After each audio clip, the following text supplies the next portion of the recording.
The biggest thing that I look for is I'm studying the light. I prefer to shoot in golden hour into the blue hour. It's my favorite time of the day. I'm looking for textures. I'm looking for a scene that tells a story. I got into photography because I couldn't figure out what else I wanted to do with my life.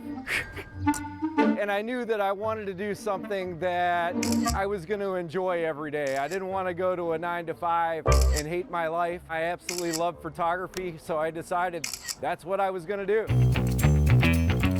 Route 66 came into my life back in 1988 when my best friend Mike and I heard Depeche Mode cover Get Your Kicks on Route 66. I fell in love with the scenes of the road alongside the highway. Signs with their beautiful patinas rusting away. Unfortunately, at 16 years old, my mom said, no, you're not going out west on a road trip with your friend.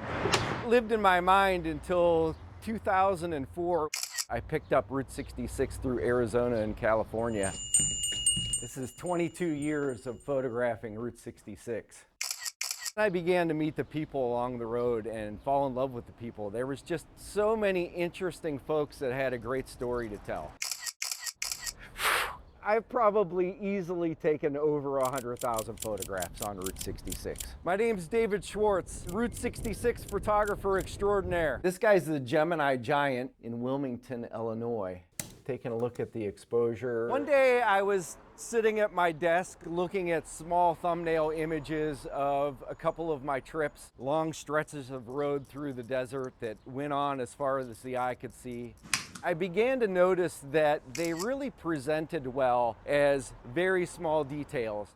Beautiful clouds and mountains, saturation of the desert. And the idea popped in my mind that these would be incredible on stamps. Kind of hit a dead end on that.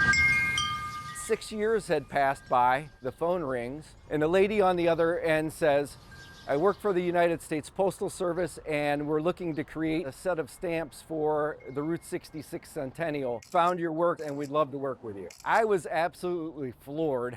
In fact, I had to pick myself up off the floor and pick the phone back up and say, I'd absolutely love to work with you. I've been out to Route 66 now 44 times. This is the Munger Moss Motel, my favorite stamp image from the Centennial Pane. So we've got 8 stamps, one for each Route 66 state. It turned into nearly a 3-year process. When I saw the finished product, I had tears in my eyes. We've got Auburn Brick Road in Illinois. Just to actually hold them in my hand after that process, it's like a little piece of me that'll be with me forever. To feel that accomplishment finally come full circle. I really believe that Route 66 is such a perfect slice of America. This is a 1926 Route 66 map. To celebrate our 250 years and the Route 66 Centennial in the same year, I think is just a really incredibly unique thing. At the end of the day, I am still getting my kicks on Route 66.